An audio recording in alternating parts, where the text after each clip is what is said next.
जय हिंद। आज entrance examination का एक सबसे इम्पोर्टेंट टॉपिक डिस्कस करने जा रहे हैं हम।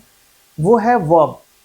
इसमें वर्ब में हम हेल्पिंग वर्ब, मेन वर्ब से लेकर हम इन्फिनेटिव, जीरंड और पार्टिसिपल, इन सारे टॉपिक को हम लोग डिस्कस करेंगे।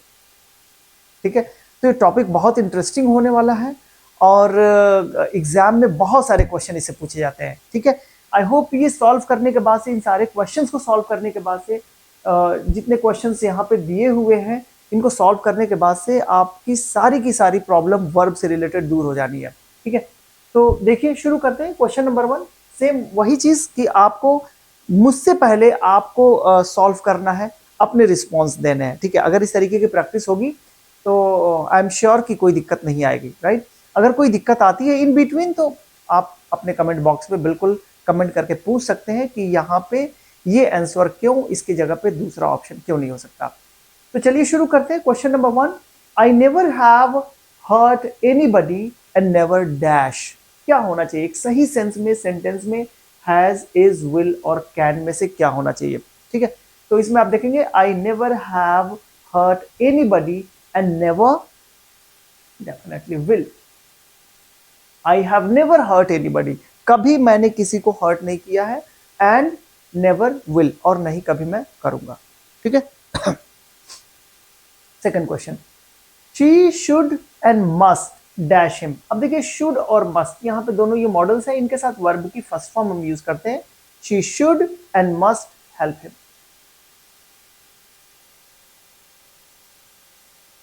क्वेश्चन नंबर 3 पर आ जाइए। Dash I known it, I would have informed you.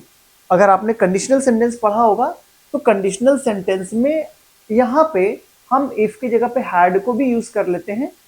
ठीक है, तो अगर सेंटेंस यहाँ पे मेन क्लॉज में अगर वुड हैव के साथ वर्ब की थर्ड फॉर्म दिया हो तो इसका मतलब हम सिंपल पास्ट में कंडीशनल सेंटेंस को रखते हैं और उसके लिए हम यूज करते हैं हैड आई नोन इट, यानी कि अगर मुझे पहले पता होता, आई वुड हैव इन्फॉर्म्ड यू, मैंने आपको इन्फॉर्म कर दिया होता। तो इसका मतलब नहीं मुझे पहले पता था और नहीं मैंने आपको इन्फॉर्म किया। ठीक है, नेक्स्ट क्वेश्चन देखिए, Jitu dash walk in the morning. Jitu dash walk in the morning, तो यहाँ पे एक मॉडल यूज किया गया है यूज्ड टू, जो आपके पास्ट के हैबिट को दिखाने के लिए यूज किया जाता है। यूज्ड टू के बाद से हमेशा वर्ब की फर्स्ट फॉर्म का यूज किया जाता है। कभी कभी इसी यूज की जगह पे एक और मॉडल को यूज करते हैं, दैट इज वुड। नेक्स्ट देखिए question number 5, dash he need his help. अब यहाँ पे कौन सा ऑप्शन फिल होगा? Dash he need his help, do he need his help, does he need his help, two या नन। यहाँ पे does he need his help, तो यहाँ पे सब्जेक्ट सिंगुलर है, यहाँ पे डज ही यूज करेंगे, does he need his help. Question number 6, passengers dash not speak inside the plane. तो पैसेंजर्स क्या यूज करेंगे? Passengers can not speak inside the plane, passengers may not speak inside the plane, और passenger is, passenger none. तो यहाँ पे कौन सा model, मे या कैन? देखिए यहाँ पे आप देखो हम क्या यूज कर रहे हैं, एक पॉसिबिलिटी दिखा रहे हैं मे यूज करके यहाँ पे, या हम एबिलिटी दिखा रहे हैं। पैसेंजर्स कैन और can not speak inside the plane, definitely वो तो अगर पैसेंजर होगा तो वो बोल सकता है, उसके अंदर एबिलिटी है। लेकिन अगर हम ये पॉसिबिलिटी दिखाएं कि उसे नहीं बोलना चाहिए, या हम ये कहें कि passengers may not speak inside the plane, हो सकता है कि वो बात ना करें, लेकिन पैसेंजर्स के अंदर एबिलिटी तो है ही है, passengers can speak inside the plane. ठीक है, या passengers can not speak inside the plane. तो यहाँ पे अगर कैन और मे में से ऑप्शंस आपको दिया जा रहा है तो यहाँ पे मे चूज करिए, एक पॉसिबिलिटी को दिखाइए कि उन्हें ऐसा नहीं करना चाहिए, ऐसा नहीं बोलना चाहिए। Passengers may not speak inside the plane, हो सकता है, पॉसिबिलिटी है कि वो बात ना करें। कैन तो एबिलिटी को दिखा रहा है, तो यहाँ पे ये चीज यहाँ पे नहीं होनी चाहिए। ठीक है, क्वेश्चन नंबर 7 देखिए, measles is dash be quite dangerous. तो मिसल्स एक तो डिजीज है, तो measles may be quite dangerous, तो क्वाइट डेंजरस में यूज करिए, पॉसिबिलिटी को दिखा रहा है। तो अगर ये एबिलिटी को दिखाता है, यहाँ पे श्योर होता तो यहाँ पे कैन का यूज कर सकते थे, लेकिन यहाँ पे लगता है क्वाइट डेंजरस, डेंजरस हो सकता है, तो यहाँ पे मे यूज करिए। ठीक, question number 8, the warning bells dash several times before anyone realize the danger.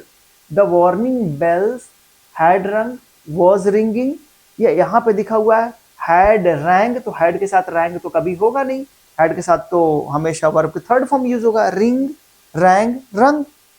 Would have रंग, अब इनमें से कौन सा फिल करेंगे? देखिए यहां पे लिखा हुआ है before anyone realize the danger, इससे पहले कि उस डेंजर को कोई रियलाइज करे, तो उसके पहले ये वार्निंग बेल उसके पहले हो जाती है ना। तो आपको एक चीज बताया था टेंस में, if there are two actions happen in the past one after another, one after another, the first one will be translated into past perfect, इसको past perfect में ट्रांसलेट करिए, दोनों एक्शन पास्ट में हो तो ठीक है, क्योंकि ये वार्निंग बेल भी पास्ट में बज रहा है और यहाँ पे रियलाइजेशन भी हो रहा है, ठीक है, दोनों एक्शन पास्ट में हो रहा है, लेकिन इससे पहले ये हो रहा है, वार्निंग बेल बज रहा है, तो इसको पास्ट परफेक्ट में ट्रांसलेट करेंगे, और जब पास्ट परफेक्ट में ट्रांसलेट करेंगे तो ये हो जाएगा the warning bells had rang several times, कई बार बजा warning bell before anyone realize the danger, इससे पहले कि कोई रियलाइज करता कोई डेंजर होने वाला है, कोई खतरा होने वाला है, उसके पहले ही ये कई बार बच चुका था ये वार्निंग बेल, ठीक है। तो इस चीज को ध्यान से रख समझिएगा, when two actions happen in the past one after another, the first one will be translated into past perfect, तो ये चीजें। और सिंपल पास्ट जब भी हम ट्रांसलेट करते हैं, हमेशा कोई भी एक्शन कितना भी पास्ट में क्यों ना हुआ हो, इवन 100 ईयर्स एगो की हम बात करें तब भी उसको सिंपल पास्ट में ट्रांसलेट करेंगे, जब तक दो एक्शन पास्ट में एक साथ ना दिखाया जाए, कौन पहले हुआ कौन सा बाद में हुआ, ठीक है। तो ये पहले हुआ ये बाद में हुआ, तो इस एक्शन को हम पास्ट परफेक्ट में ट्रांसलेट करेंगे, ठीक है। चलिए next move to the next question, question number 9। Although he studied very hard, he dash passed the exam। अच्छा, यहाँ पे एक चीजें जो दिखाई जा रही है ना, थोड़ा सा कंट्रोवर्सी दिखाई जा रही है। अगर कोई स्टडी करेगा, हार्ड वर्क करेगा तो पास हो जाएगा, लेकिन कह रहा है कि ऑल दो यहाँ पे ही स्टडीड वेरी हार्ड, उसने मेहनत तो करी थी, लेकिन वो अब क्या दिखाएंगे, अगर मैं ये कहूँ कि उसने मेहनत किया था और पास हो गया, लेकिन अगर मैं ये कहूँ हालांकि उसने मेहनत तो बहुत किया था, तो फिर आगे क्या आएंगे, लेकिन पास नहीं हो सका, ठीक है। तो यहाँ पे यूज करेंगे he could not pass the exam, ठीक है ना। शुड यहाँ पे नहीं यूज करेंगे, माइट यूज नहीं करेंगे, पॉसिबिलिटी हमें नहीं दिखाना है, हमें दिखाना है कि उसने मेहनत तो किया लेकिन वो पास नहीं हो पाया, ठीक है। तो यहाँ पे कुड का यूज करेंगे, माइट भी यूज नहीं करेंगे, पॉसिबिलिटी नहीं है, श्योरिटी है भाई उसने मेहनत किया, ये रियल सिचुएशन को हम दिखा रहे हैं, यहाँ पे माइट यूज नहीं करेंगे। शुड यहाँ पे सजेशन के लिए कोई सेंस ही नहीं आएगा, और डज नॉट का यहाँ पे कोई सेंस ही नहीं बनता। इस क्वेश्चन को देखिए, dash you like to read this speech, तो एक क्वेश्चन मार्क है और एक रिक्वेस्ट है, would you like to read this speech, तो ये वेरी फॉर्मल वे में हम वुड को यूज करते हैं, कुड को यूज नहीं करते। जब कुड और वुड दोनों दिया जाए तो यहाँ पे फॉर्मल वे में आप वुड का यूज किया करिए, would you like to read this speech, it's a more formal, ठीक है। Next, I am the only man in the world who dash paint a picture so true to life, I am the only man in the world, सिर्फ मैं ही वो आदमी हूं जो मैं क्या कर सकता हूं, जो पेंट कर सकता है, paint a picture so true to life, जो इतना रियल हो, इतना रियल पिक्चर सिर्फ मैं ही पेंट कर सकता हूं। तो यहां पे क्या हो सकता है, या फिर यहाँ पे तो प्रेजेंट की सिचुएशन दिखा रहे हैं ना, तो कैन यूज होगा, कुड यूज नहीं होगा। तो I am the only man in the world who can paint a picture so true to life, ठीक है। कैन और कुड में से चूज करना है, विल और मे का तो यहाँ पे पॉसिबिलिटी यहाँ पे है नहीं, तो यहाँ पे कैन ही सही होगा, क्लियर है। तो देख रहे हैं ना, वर्ब से, वर्ब एक बहुत ही वास्ट टॉपिक है जिसमें helping verb, main verb, tenses, helping verb, main verb, tense से रिलेटेड तो टेंस भी पूछे जा सकते हैं, फिर उसके बाद से मॉडल्स भी यहाँ पे पूछ रहे हैं, कंडीशनल सेंटेंस भी यहाँ पे पूछ रहे हैं, ठीक है। और भी आगे देखेंगे अभी इन्फिनेटिव, जीरंड, पार्टिसिपल से भी क्वेश्चंस हैं, तो ये सारे वर्ब की ही कैटेगरी में आते हैं, वर्ब के ही टॉपिक में पूरे पूरे कवर किए जाते हैं।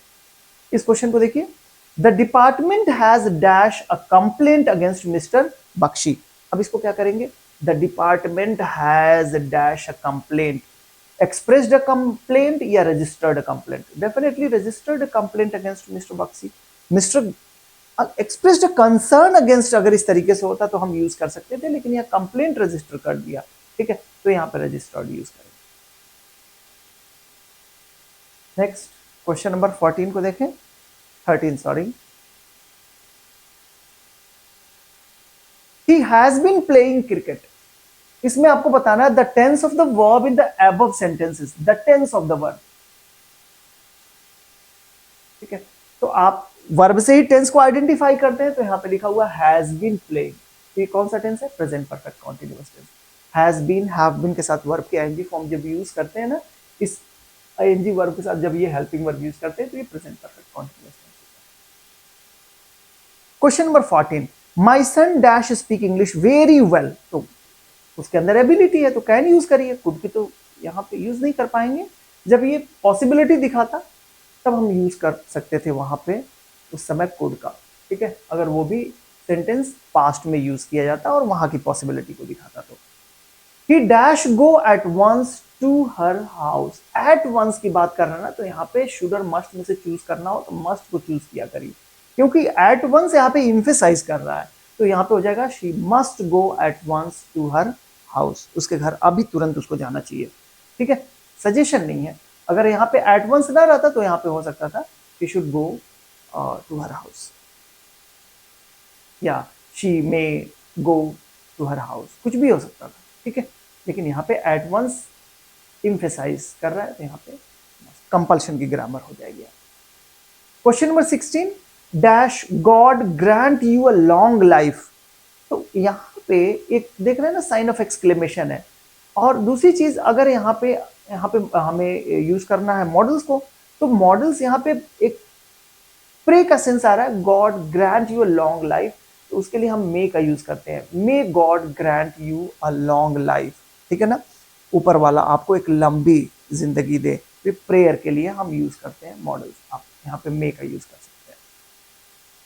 क्वेश्चन नंबर 17 को देखें, क्वेश्चन नंबर 17, 18, 19, 20, 17 में है you dash borrow books from me, तो यू सजेशन दे रहे क्या, you should borrow books from me, you can borrow books from me, suggestion you can borrow, ठीक है ना, यहां पे आपको अलाउ कर रहे हैं, you can borrow books from me, आप मुझसे बोरो कर सकते हैं, ठीक है।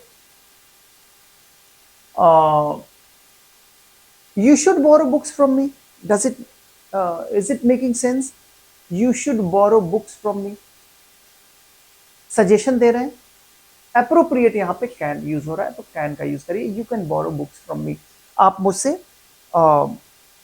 बोरो कर सकते हैं, ठीक है ना, इफ रिक्वायर्ड आप मुझसे कर सकते हैं, ठीक, कैन को यूज करिए। क्वेश्चन नंबर 18 देखिए, he dash play chess when he was young, अब व्हेन ही वाज यंग जो है ना, ये दिखा रहा है कि पास्ट में टेंस है, तो पास्ट में जब है तो यहाँ पे आप यूज करिए पास्ट का सेंटेंस, कैन की जगह पे कुड यूज करिए, he could play chess when he was young, जब वो यंग था ना तो वो चेस खेल सकता था वो, तो अब मैंने बताया ना कि जब सेंटेंसेस यहाँ पे पास्ट में ये दिखा रहा है तो आप पास्ट में ही यूज करेंगे, अब यहाँ पे कैन यूज करेंगे तो गलत हो जाएगा, ठीक है ना, और विल शुड यहाँ पे होगा ही नहीं, ठीक है। क्वेश्चन नंबर 19 पे आइए, you dash leave your child here for an hour, अब यहाँ पे कौन सा मॉडल यूज करेंगे, यहाँ पे कुड और वुड तो मत यूज करिए, यू मे यूज करिए या तो यू कैन यूज करिए, you can leave your child here for an hour, अब 1 घंटे के लिए आप चाहें, आपके ऊपर डिपेंड करता है, यहाँ पे तो एबिलिटी तो नहीं दिखाएंगे, यहाँ पे एक पॉसिबिलिटी दिखाइए, अगर आप चाहें तो कर सकते हैं, 1 घंटे के लिए हमारे पास छोड़ सकते हैं, ठीक है ना, तो you may leave your child here for an hour, बहुत ध्यान से मॉडल्स को यूज करना पड़ता है, सेंस इसका समझना पड़ता है कि कौन सा अप्रोप्रिएट यहाँ पे सेंस होगा और उस सेंस के लिए कौन सा अप्रोप्रिएट मॉडल होगा, ठीक है। क्वेश्चन नंबर 20, ये ओवरऑल जब यूज करोगे ना, जितने भी ये मॉडल्स का यूज होता है वो डिपेंड्स ऑन द सेंस, हालांकि पूरा का पूरी की पूरी जो ग्रामर पढ़ते हैं वो सेंस पे बेस्ड ही होता है, अगर आपके पास एक क्रिटिकल थिंकिंग नहीं है तो आप क्वेश्चन गलत कर जाएंगे, ठीक है, क्योंकि हर एक चीज जो है ना रीजनेबल है, क्यों ऐसा यहाँ पे हो रहा है, क्यों ऐसा नहीं हो रहा है, राइट, तो इसमें बहुत ही डेप्थ नॉलेज चाहिए इन चीजों को समझने के लिए, और पढ़ना थोड़ा सा मेहनत करना पड़ेगा, क्योंकि अब समय है नहीं ज्यादा कि आप बहुत ज्यादा डिटेल्स में जाके पढ़ सकें, तो एक बार जब कोशिश करेंगे कि भाई यहाँ पे जानने की कोशिश करेंगे तो चीजें आसान हो जाएंगी आपके लिए। यहाँ पे देखिए, I dash go early every day last summer, तो यहाँ पे कब की बात कर रहे हैं, लास्ट समर की बात कर रहे हैं, पास्ट का सेंटेंस है, और मैंने आपको एक मॉडल बताया था कि यूज्ड टू की जगह पे जब पास्ट की कोई हैबिट दिखाना हो तो उसकी जगह पे हम वुड का भी यूज कर लेते हैं। तो यहाँ पे देखिए वुड एक ऑप्शन में है तो वुड यूज करिए। I would go early every day last summer. Clear है? नेक्स्ट आइए क्वेश्चन नंबर 21 पे। 21, it dash rain in the evening. अब it dash rain, it can rain in the evening या it may rain in the evening. तो possibility की बात की जा रही है, आप तो बता नहीं सकते ना, पॉसिबिलिटी देख के ही अंदाजा लगा सकते हैं कि भाई आज हो सकता है शाम में बारिश हो, तो ऐसा तो श्योरिटी है नहीं। ठीक है, तो यहाँ पे पॉसिबिलिटी की बात की जा रही है तो होगा it may rain in the evening. ठीक है, ऐसा नहीं कि भाई आपके अंदर एबिलिटी आप करा सकते हैं बारिश, आप सीइंग द वेदर कंडीशन आप अंदाजा लगा सकते हैं कि ऐसा हो सकता है। क्वेश्चन नंबर 22 देखिए, dash you pass me the file of salt. बहुत ही पोलाइट रिक्वेस्ट है, जब पोलाइट रिक्वेस्ट आती है ना तो वुड का ही यूज करते हैं। Would you pass me the file of that salt. ठीक है, तो वुड का यूज करिए जब भी आपको बहुत ही पोलाइट रिक्वेस्ट करना है। He said dash all his sons die। Again एक कर्स है तो मे का यूज करिए। he said may all his sons die। उसके सारे बच्चे, सारे जो सन्स है मर जाएं। ठीक, तो कर्स है तो प्रे और कर्स के लिए हम मे का यूज करते हैं। Question number 24, if I had not come along at that moment Rahim dash the one arrested instead of the real thief. एक ये भी कंडीशन है पास्ट की कि अगर मैं if I had not come along at that moment, उस समय पर अगर सही समय पर ना पहुंचा होता तो रहीम क्या होता, अरेस्ट हो जाता instead of the real thief. Real thief की जगह पे उसे अरेस्ट कर लिया जाता। तो इसका मतलब वो समय पर पहुंच गया और उसको अरेस्ट नहीं किया गया। तो अगर हैड के साथ वर्ब के थर्ड फॉर्म का यूज किया है ना तो वुड हैव के साथ वर्ब का थर्ड फॉर्म का यूज करना पड़ेगा। ठीक है या if I had not come along at the moment, Rahim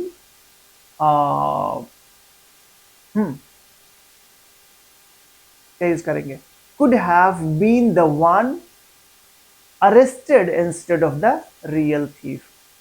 में तो पॉसिबिलिटी हो जाएगी ना, तो यहां पे आप यूज करिए could have been the one arrested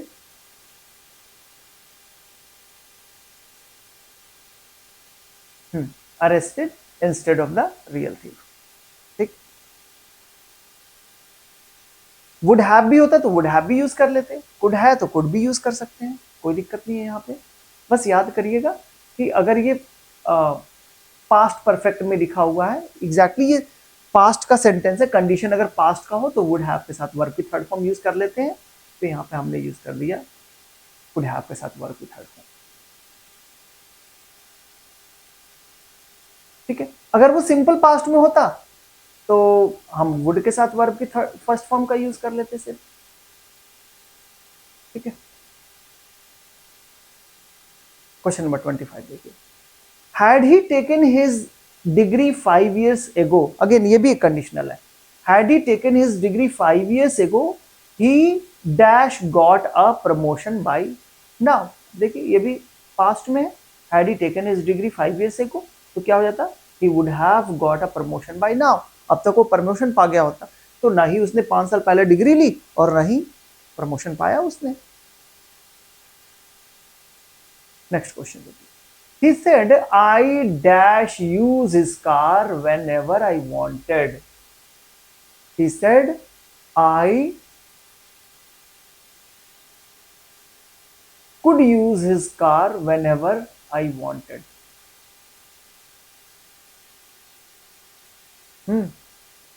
क्या यूज करेंगे, आई कुड या I would. I use to use his car whenever I wanted. ठीक है, या I could use his car whenever I wanted. तो could यहाँ पे appropriate नहीं होगा, मेरे ख्याल से यहाँ पे वुड सही सेंस में आएगा, क्योंकि ये वुड जो होगा ना वो अगेन पास्ट की हैबिट को उसकी दिखाएगा, पास्ट हैबिट। तो ये बता रहा है कि I use to use his car whenever I wanted, जब भी मुझे जरूरत पड़ती थी तो मैं यूज कर लिया करता था। ठीक है, कुड जो है ना ये एबिलिटी को दिखाएगा। ठीक है ना, was able to use his car. तो यहाँ पे एबिलिटी नहीं दिखा रहा है, यहाँ पे उसकी पास्ट की हैबिट को दिखा रहा है कि जब भी उसे जरूरत पड़ती थी वो उसकी कार को यूज कर लिया करता था। ठीक है, तो यहाँ पे वुड यूज करिए जो कि अप्रोप्रिएट होगा। कैन और विल यहाँ पे नहीं यूज होगा क्योंकि यहाँ पे सेंटेंस पास्ट क्या है, यानी यहाँ पे जो है ना शुरुआत हो रही है जो सेंटेंस की, जिसको आप प्रिंसिपल क्लॉज बोल सकते हैं, वो सिंपल पास्ट में ही है। नेक्स्ट क्वेश्चन को देखिए, he we dash respect our parents and teachers. अब यहाँ पे क्या यूज करेंगे, तो यहाँ पे respect our parents and teachers, यहाँ पे मोरल एक रिस्पॉन्सिबिलिटी की बात कर रहे हैं, और मोरल रिस्पॉन्सिबिलिटी के लिए हम ऑट टू यूज करते हैं। यहाँ पे we ought to serve the nation, we ought to respect our nation. ठीक है, we ought to obey our parents, इस तरीके we ought to follow the rules of the road, इस तरीके से हम ऑट टू का यूज करते हैं।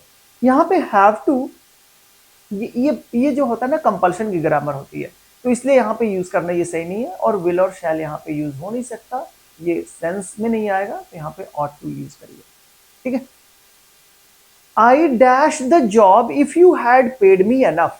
इफ यू हैड पेड, यहाँ फिर कंडीशनल है, if you had paid me enough, अगर तुमने मुझे एनफ पे किया होता तो मैं क्या कर देता, आई would have done the job, मैंने वो काम जो तुमने मुझे दिया था वो मैं कर दिया होता। ठीक है, तो वुड हैव के साथ वर्ब की थर्ड फॉर्म यूज करिए। बहुत कंडीशनल सेंटेंस है, बहुत सारे क्वेश्चन है। ठीक है, 29 नंबर क्वेश्चन देखिए, कम वॉट में, चाहे जो कुछ भी हो जाए, यहाँ पे में आई शैल एडहियर टू माई प्रिंसिपल्स, मैं अपने प्रिंसिपल से, मैं बिल्कुल अपने प्रिंसिपल्स पे ही चलूंगा, उससे उसको स्ट्रिक्टली मैं फॉलो करूंगा। ठीक है ना, तो यहाँ पे कम वॉट में का यूज करिए। कम वॉट में आई शैल एडहियर टू माई प्रिंसिपल्स, मैं अपने प्रिंसिपल्स को नहीं छोड़ूंगा, मैं अपने प्रिंसिपल्स को ही फॉलो करूंगा। ठीक है ना, question number 30, I dash the job if you had paid me enough. Again वही चीज है, सेम क्वेश्चन रिपीट हो रहा है, I had done the job if you had paid me enough, तो I would have done the job. 31, I really wonder how to express my gratitude to you, कैसे मैं express करूं gratitude.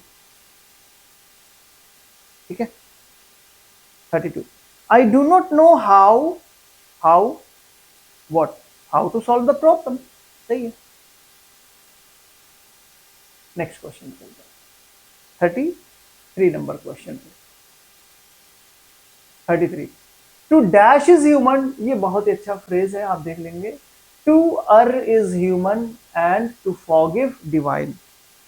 To err is human, गलतियां इंसान करता है, और जो माफ कर देता है वो देवता तुल्य होता है, देवता के समान होता है। ठीक है ना, तो to forgive divine. Next question पे चलते हैं, question number 34, we should aim at, we should aim at, we should, यहां पे देखिए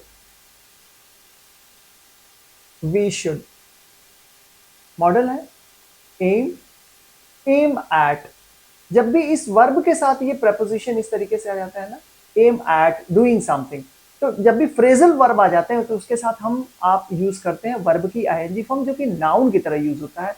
यहाँ पे यूज करेंगे we should aim at pleasing others. हमारा एम क्या होना चाहिए, प्लीजिंग अदर्स, दूसरों को खुश रखने का एक एम होना चाहिए। वी शुड एम एट, ठीक है, we should aim at pleasing others. तो देखिए, he is confident of, he is confident of what, confident of, again verb की ING form, securing first prize. I would not mind your के साथ आप हमेशा noun को यूज करते हैं, तो नाउन वर्ब की जो आईएनजी फॉर्म होती है ना, जिसको आप प्रेजेंट पार्टिसिपल बोलते हैं, प्रेजेंट पार्टिसिपल तो एडजेक्टिव हो जाएगा, जिसको आप जीरंड बोलते हैं। देखिए, वर्ब की आईएनजी फॉर्म जो है ना, वो जीरंड की भी तरह काम करता है, और वो पार्टिसिपल भी है। ठीक है, तो जब वो एडजेक्टिव की तरह काम करता है तो वो पार्टिसिपल उसको बोलते हैं, और जब ये नाउन की तरह काम करता है तो उसको जिरंड बोलते हैं। तो आपको पता है योर पॉसेसिव एडजेक्टिव, इसके साथ नाउन आएगा, तो यहाँ पे नाउन तो कोई है नहीं, तो वर्ब के आईएनजी फॉर्म को हम नाउन बना लेंगे, your visiting there. I would not mind your visiting there, वहां पे आपका विजिट करना मैं माइंड नहीं करूंगा। ध्यान रखिएगा, इस तरह के क्वेश्चन बहुत पूछे जाते हैं। यहाँ पे देखिए 37, it dash a holiday we went on a picnic. अब इस पे क्या होगा, इट डैश अ हॉलीडे, यहाँ पे हम पार्टिसिपल का यूज करेंगे, being holiday, it being a holiday we went on a picnic. तो यहाँ पे देखेंगे we went on a picnic being a holiday, यानी हॉलीडे होने की वजह से हम लोग कहाँ चले गए, we went on a picnic. अगर यहाँ पे इट नहीं होता ना तो सेंटेंस गलत हो जाता। ध्यान रखिएगा ये क्वेश्चन पूछे जाते हैं, स्पॉटिंग एरर में भी क्वेश्चन पूछे जाते हैं। प्रेजेंट पार्टिसिपल से ये क्वेश्चन है, having dash my work I returned home early. Perfect participle से क्वेश्चन है, तो हैविंग के साथ वर्ब की थर्ड फॉर्म को यूज करेंगे, तो यहाँ पे यूज है finished, having finished my work. Perfect participle में होता क्या है, जब हम एक काम को खत्म होकर दूसरे उसके तुरंत पैरेलल दूसरा काम जब शुरू हो जाता है तो हम परफेक्ट पार्टिसिपल का यहाँ पे यूज कर देते हैं। यहाँ पे मैंने दिखाया हैविंग फिनिश्ड माई वर्क, काम एक कंप्लीट हो गया, फिर दूसरा काम शुरू हुआ, आई रिटर्न होम अर्ली, तुरंत मैं अपने घर को वापस हो गया। क्वेश्चन नंबर 39 देखिए, here is a dash window, here is a what kind of window, broken window. Verb की जो थर्ड फॉर्म है ना वो एडजेक्टिव की तरह काम में ले लेते हैं, जिसको हम पास्ट पार्टिसिपल बोलते हैं। तो यहाँ पे ब्रेकिंग विंडो नहीं है, broken, that is already broken, जो टूटा हुआ है उसके लिए हम यूज करेंगे। ठीक है, 40 नंबर क्वेश्चन देखिए, hawk is a dash bird, what kind of bird, hunting bird या hunted bird. Hunting bird, hunt करने वाला है ना, कि जो हंट कर चुका है वो बर्ड है, हंटिंग बर्ड है। तो यहाँ पे हंटिंग बर्ड, हंटिंग क्या होगा, प्रेजेंट पार्टिसिपल होगा, एक एडजेक्टिव की तरह यूज होगा। ठीक है, dash to the left you will see the railway station. अब यहाँ पे turn to the left, turn to the left या टर्निंग टू द लेफ्ट, तो turning to the left, the moment you turn you will see the railway station. Action को दिखा रहे हैं, जैसे ही आप टर्न करोगे, turning to the left. It dash a cold morning I did not go for a walk, it being a cold morning, being यहाँ पे यूज करिए, it being a cold morning I did not go for a walk. ठीक, present participle का use करिए, being a cold morning I did not go for a walk. 43 number question देखिए, the dash soldier was carried to the camp, the dash soldier was carried to the camp, what kind of soldier, यहाँ पे wounded soldier, wounded means वो जख्मी already हो गया था, और जब जख्मी हो गया था इसका मतलब काम पूरा हो गया था, और जब काम पूरा हो गया था तो उसके लिए हम वर्ब की थर्ड फॉर्म यूज करते हैं कंप्लीशन के लिए। परफेक्ट टेंस में वर्ब की थर्ड फॉर्म इसीलिए यूज करते हैं कि काम के कंप्लीशन को दिखाना है, सोल्जर जो कि ऑलरेडी वुंडेड हो चुका था, इसीलिए वुंडिंग नहीं यूज करेंगे, वुंड नहीं यूज करेंगे। यहाँ पे wounded soldier was carried to the sun dash set nothing could be seen, तो यहाँ पे क्या यूज करोगे, the sun having set nothing could be seen. अगर वो जब सेट हो जाएगा तो उसके बाद से कुछ दिखेगा नहीं, हैविंग सेट यहाँ पे यूज करिए। 45 God dash we shall win the match, God willing use करते हैं, गॉड ने चाहा तो we shall win the match, God willing, if God wishes. 46 the dash horse could run no further, what kind of horse, the tiring horse या the tired horse. जो tire हो चुका होगा, टायर्ड हो चुका होगा, वही तो आगे फर्दर रन नहीं कर पाएगा, तो आप टायर्ड यूज करिए ना कि टायरिंग। ध्यान रखिएगा, इस तरीके के पार्टिसिपल को अच्छे तरीके से इसको पढ़ लीजिएगा, एक दो बार रिवीजन करिएगा, सारे क्वेश्चंस आसान हो जाएंगे। क्वेश्चन नंबर 47 देखिए, fill in the blank with appropriate verb. 16 miles, यहाँ पे डिस्टेंस की बात कर रहा है ना, तो यहाँ पे 16 माइल्स ये देख के मत समझ जाइएगा कि ये प्लूरल में सब्जेक्ट हो गया, ये हमेशा सिंगुलर में ही कंसीडर होंगे, तो यहाँ पे यूज करिएगा 16 miles is a long walk. ठीक, सब्जेक्ट वर्ब एग्रीमेंट में ये चीजें आपने पढ़ा है। Fill in the blank with appropriate following word, क्या यूज करेंगे यहाँ पे, it is a month since the holiday began. देखो यहाँ पे ये कंजंक्शन है, द हॉलीडे बिगैन, ये पास्ट से शुरू हुआ और प्रेजेंट में इट इज अ मंथ, अब एक महीने हो गए, तो पास्ट से प्रेजेंट को लेकर आइए, जब तक ये पास्ट में नहीं होता तो ये प्रेजेंट में ना दिखा पाते आप, बिगैन यहाँ पे यूज करेंगे। 49 नंबर क्वेश्चन देखिए, fill in the blank with appropriate following word. I avoid, जब भी अवॉइड वर्ब आए ना तो इसके साथ जब यूज करेंगे तो आप वर्ब की आईएनजी फॉर्म यूज करेंगे, I avoid talking to him. कुछ वर्ब्स ऐसे हैं जिनके साथ हमेशा वर्ब की आईएनजी फॉर्म का यूज करते हैं, कुछ वर्ब ऐसे हैं जिनके साथ हमेशा इन्फिनेटिव का यूज करते हैं। ठीक है, तो आई अवॉइड, क्या अवॉइड करता हूं, टॉकिंग टू, उससे बात करना अवॉइड करता हूं। क्वेश्चन नंबर 50 देखिए, will you please water the plants when I am not here. जब मैं यहाँ पे ना रहूं तो क्या आप इस प्लांट को पानी देंगे, will you please water the plants, request कर रहे हैं। To which part of speech the word water belongs in the sentence, कौन सा पार्ट ऑफ स्पीच है? वाटर द प्लांट, यहाँ पे क्या है? वर्ब है, ध्यान रखिएगा। वाटर नाउन भी है, वाटर वर्ब है, डिपेंड कि कैसे सेंटेंस में आप यूज कर रहे हैं। वाटर द प्लांट एक एक्शन है। इसमें देखिए, growing children need proper nourishment. The underlined word in the sentence plays the role of again children. What kind of children? Growing children. तो growing क्या होगा जी? यहाँ पे पार्टिसिपल होगा, एडजेक्टिव की तरह यूज हो रहा है, तो यहाँ पे लिखेंगे जहां पर भी एडजेक्टिव होगा। 51 नंबर क्वेश्चन देखिए, यहाँ पे एडजेक्टिव है, एडजेक्टिव पे टिक करिए। Which options fits best in the blank? I dash we should accept the offer.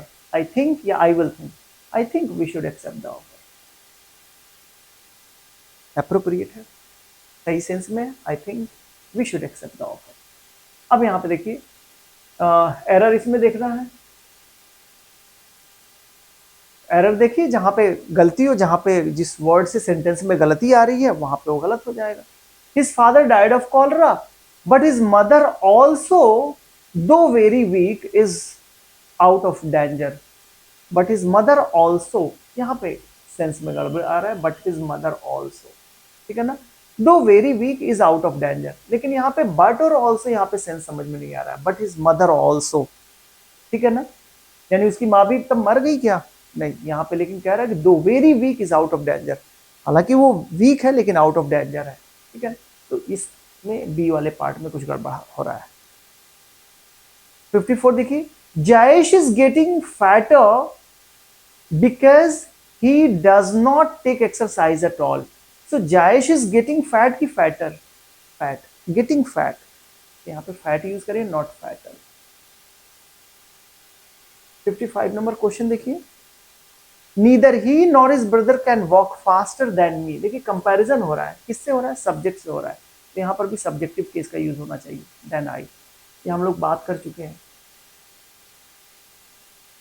56 number question देखिए, it is easy distinguishing this pen from that. It is easy to distinguish, distinguish नहीं, to distinguish. Distinguish का मतलब अंतर करना, distinguish, ठीक है ना। It is easy to distinguish this man from that, तो यहाँ पे बी वाले पार्ट में ही गड़बड़ है।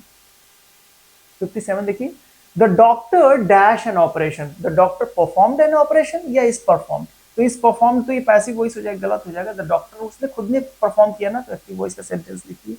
आपको पता होगा कब एक्टिव वॉइस और कब पैसिव वॉइस के सेंटेंस का यूज करते हैं। यहाँ पे देखिए 58, he thought my car is for sale या was for sale? He thought, जब थॉट किया तो पास्ट में जाइए, he thought my car was for sale, ठीक है ना। So this is how we completed the exercise, we did the exercise nicely. I hope कि आपको ये चीज़ें समझ में आई होंगी। यहाँ पे आपका आंसर दिया हुआ है, अगर मैच करिए। अगर कोई दिक्कत आ रही हो तो ज़रूर अपने कमेंट बॉक्स में कमेंट करिए। And again the same request, if you like this video, share among your friends so that they could get benefit from it. Thank you so much.